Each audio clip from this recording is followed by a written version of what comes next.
step aside. I'm what you believe in. Do you feel the vibe? This is my kingdom. Haters step aside. I'm what you believe in. Entering into another dimension. Entering into another dimension. This is my kingdom.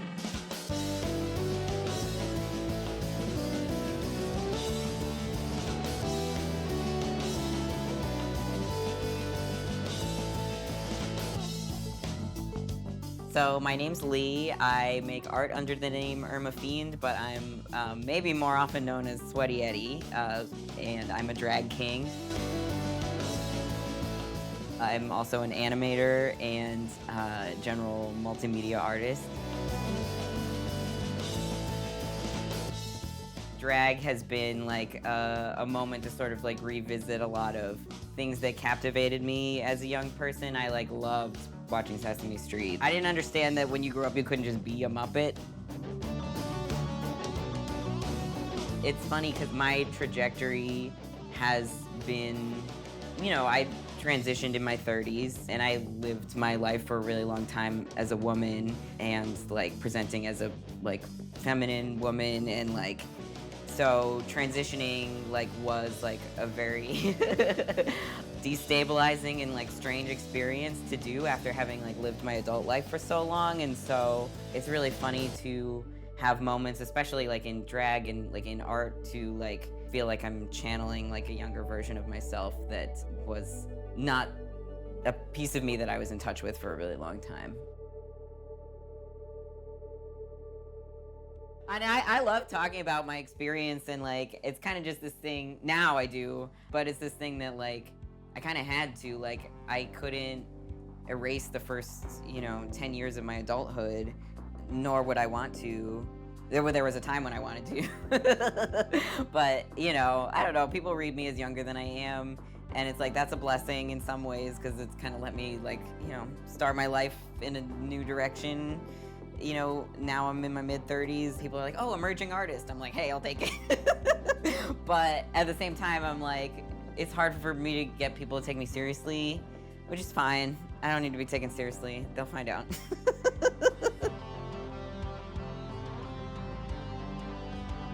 I like when I describe myself out of drag, I like have described it in a way of like, I don't know, because I'm a trans man, and that means something to me.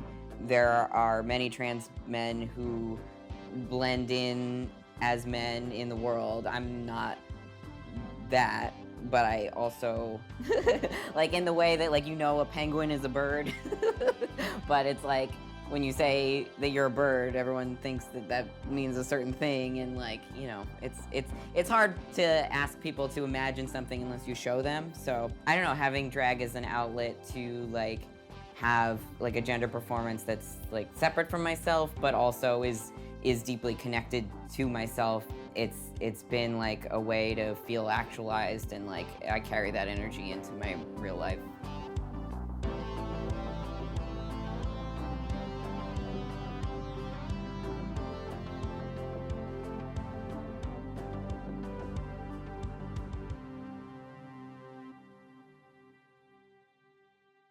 I mean, Irma Fiend was, before I transitioned, just like a name that was somewhat derivative from my dead name that like I just wanted a name that was not my name. And like I would always like, you know, delete all my profiles and then make a new fake one and all those things. And so when I first started posting some of my work on Instagram, Irma Fiend was just the name of the account that I used. So I started like posting self-portrait stuff on as like Irma Fiend on Instagram, and I like was kind of surprised by like there were like a few that like, you know, got reshared, and then I ended up doing some like artist interviews, and you know, I was shooting with like a technique called pixelation where it's like stop motion with people, but I shoot with like a remote. So I'll shoot with myself in front of the camera and then collage it together to sort of create these like animated loops.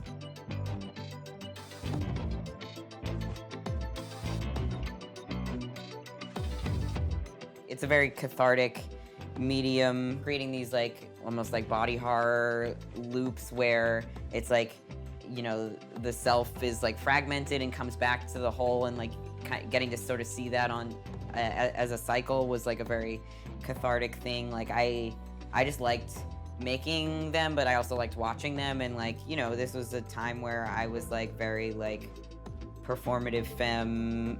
I was going through some some things.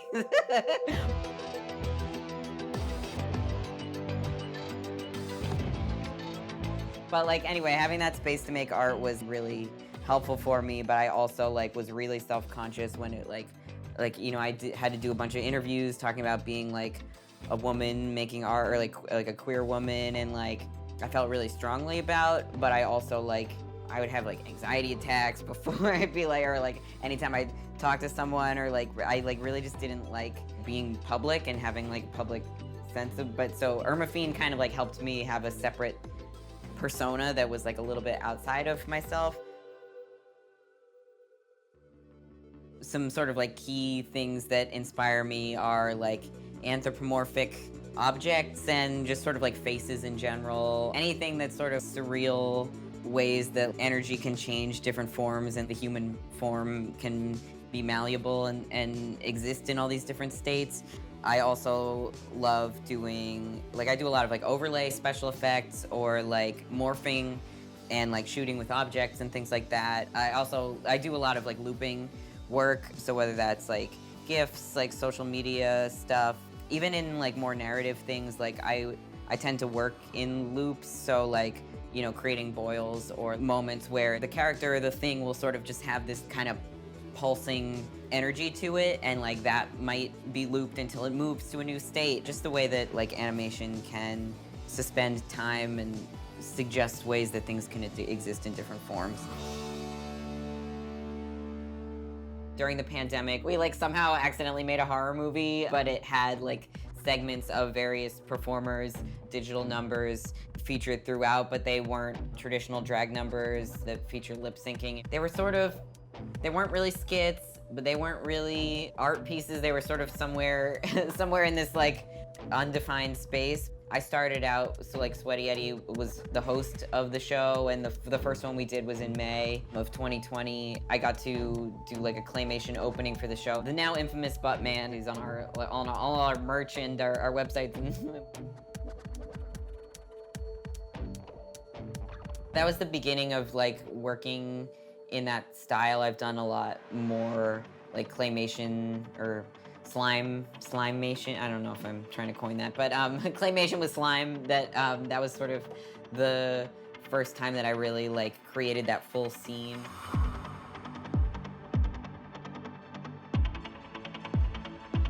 And we had just started forming the Cake Boys in early 2020, so it was like we did like 3 live shows, and then our first show and the last live show were both at the Vault, and you know, that was the last week of shows there, and so it was like hard not to believe that like nightlife as we knew it wasn't going to exist in the same way, and so we really didn't know what was on the table, but like just like wanting to keep people connected. Digital drag is like hard to sustain, and it's a completely different medium, but at the same time it like gives opportunity for more people to see it, people to engage with it in a different way.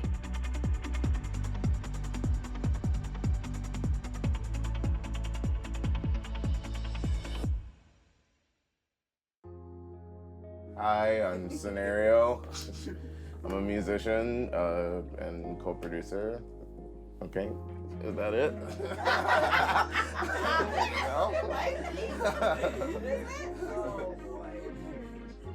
Hi, I'm Richard. I'm one of the co-producers of The Cake Boys. Hi, I'm Muscles Monty. I'm a drag king and co-producer of The Cake Boys. Hi, I'm Sweaty Eddie. And you're watching. Yes. Funny, whatever.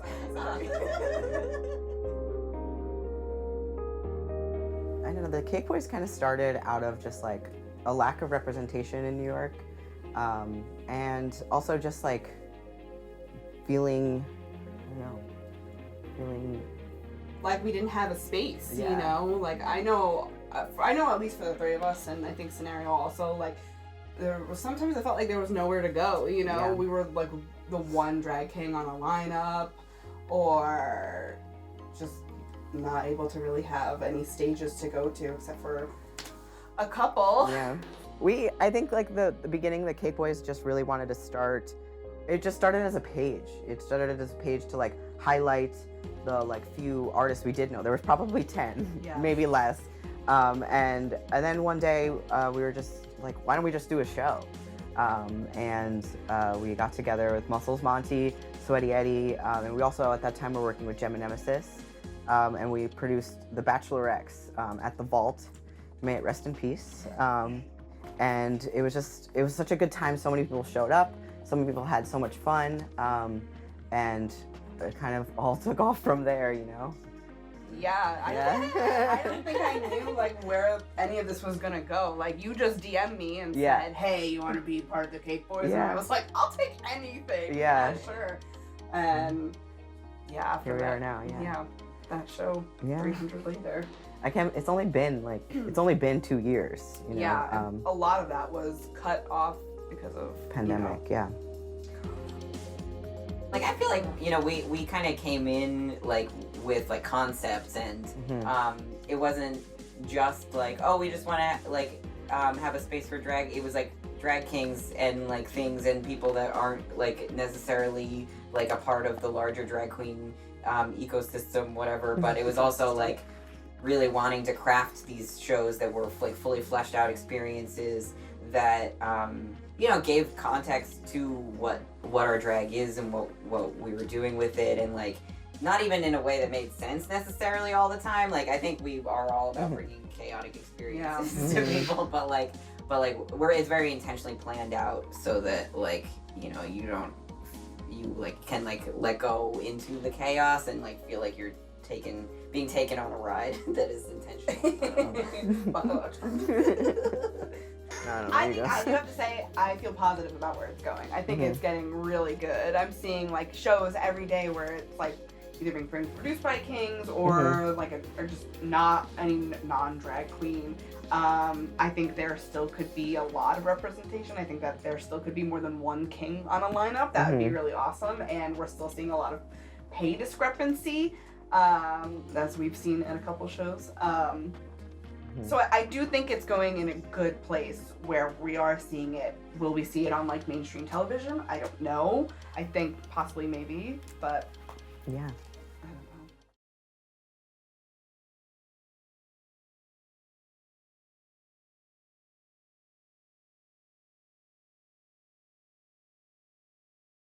We were booked on a large gig for you know, we won't name who it was. No names. But we were literally told, hey, we want 2 drag kings, but we can only pay you the price of 1. Of course, we took it because it was a big opportunity, but it's just like meeting challenges like that.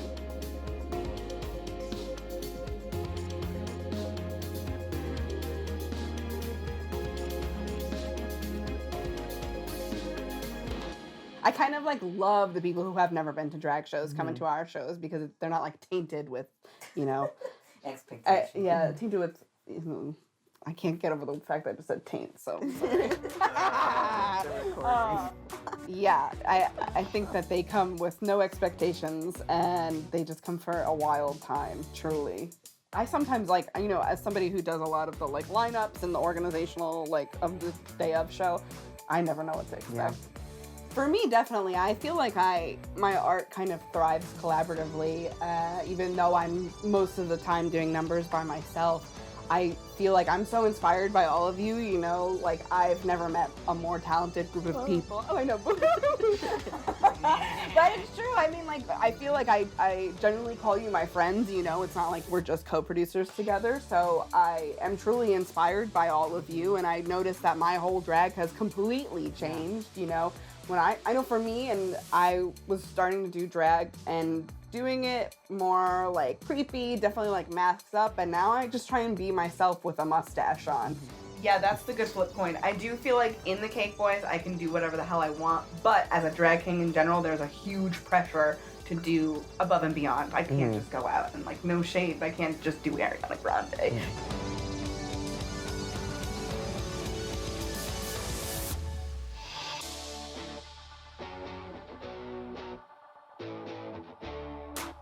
You know what I mean? I gotta do butt stuff. Yeah, butt stuff.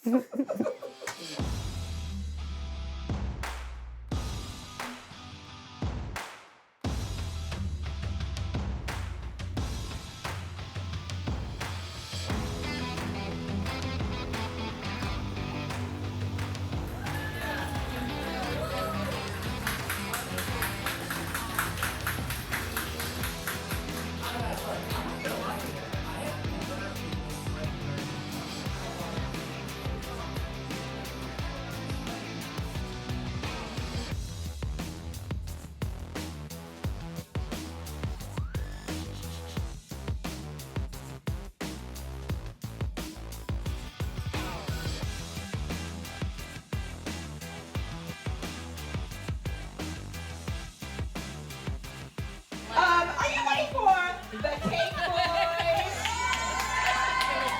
I'm ready for it. I'm your host for these festivities. My name is Muscles Monty, and I have a big brain and an even bigger butt. I'm sure you'll see a lot of it tonight. Tonight is a very, very special day. History in the making. This is one of the first weekly drag king shows in Midtown Manhattan and literally all of New York City.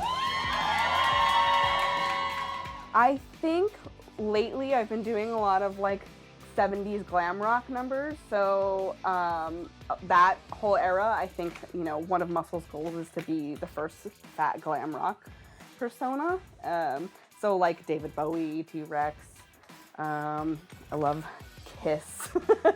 I think musicians as a whole are a big influence on me. And that whole stage presence of being a chaotic rock star.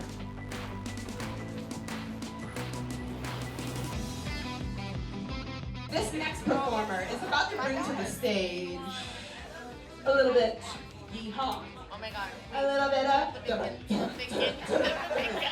I can safely say that this is not his first rodeo. Please welcome to the stage the one and only, the one named King with one purpose on the stage. Give it up for Richard!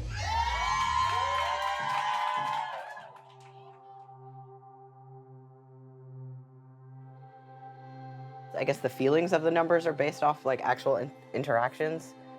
It's almost like a lot of the time I use humor as a way of revenge. So taking back like a part of masculinity through doing something really absolutely ridiculous gives me a lot of, I don't know, wholeness, I guess. Even now I feel this like as a drag king, I have to go above and beyond in my mixes and my numbers, my costuming. There's always like 15 reveals, 6 costumes, like 2 hours of makeup for specific things. And sometimes I just wish I could just lip sync a song and get out there and just do that and people react the same. But I do feel like I have to compensate because I'm a drag king.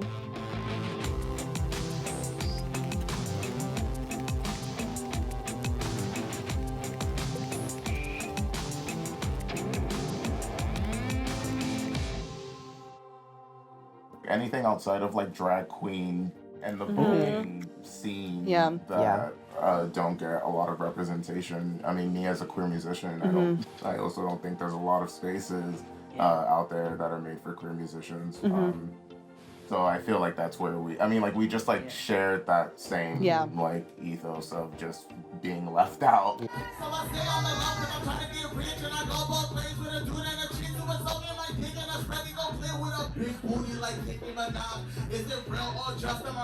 I've been writing songs since I was 11. I kind of like met them already, you know, with all these skills as a musician.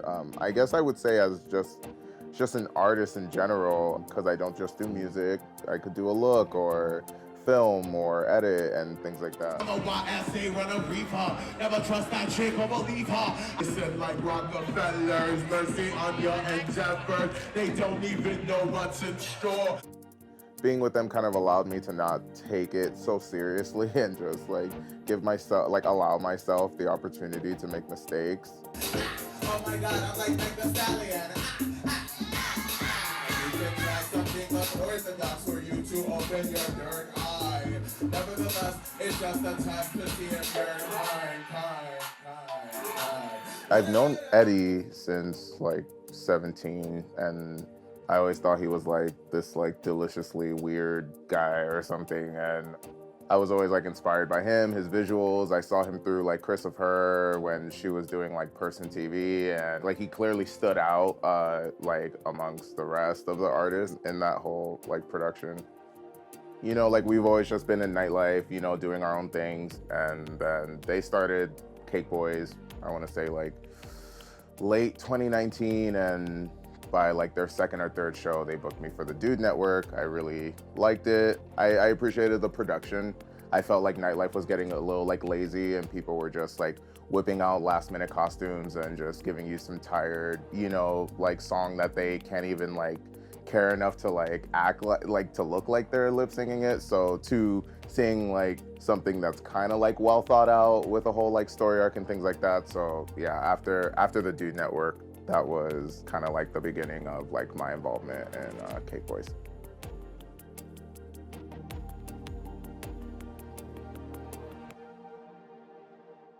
Please welcome to the stage, Sweaty Eddie. You know, I'm not really interested in trying to force people to get what I do if they don't get it, or if they're like interested in, you know, if they're really interested in seeing a certain kind of drag. I don't want to have to convince anybody. However, I do believe that I can entertain anybody.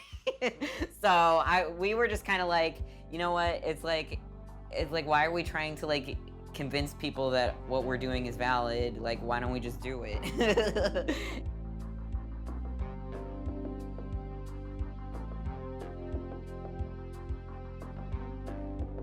The You thing. could go out and do a simple number, but I don't know. I feel like anytime I have the audience's attention, I'm like, I want to give them everything that I have.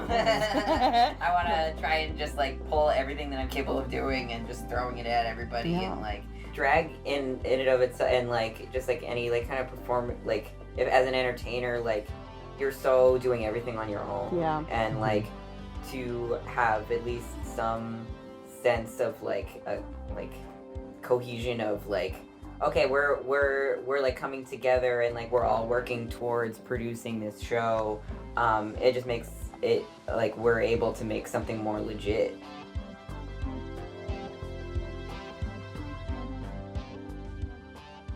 You know, like there's like so much drag that's happening in like, you know, in Brooklyn and like in, I don't know, probably even stuff that I don't even know about, but like, and until you like have a show that like normalizes and centers something, like people don't really understand what it is or that it could even be existing. So it's been really cool to like see what we can do by just like, you know, doing something in a space and growing that and seeing the interest there. I know what we're trying to build, and like I'm not interested in trying to convince someone. I would rather just do it and show them.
You know that like picture of Jackass where they're all naked? Yeah, this is like, very ABC Family moment.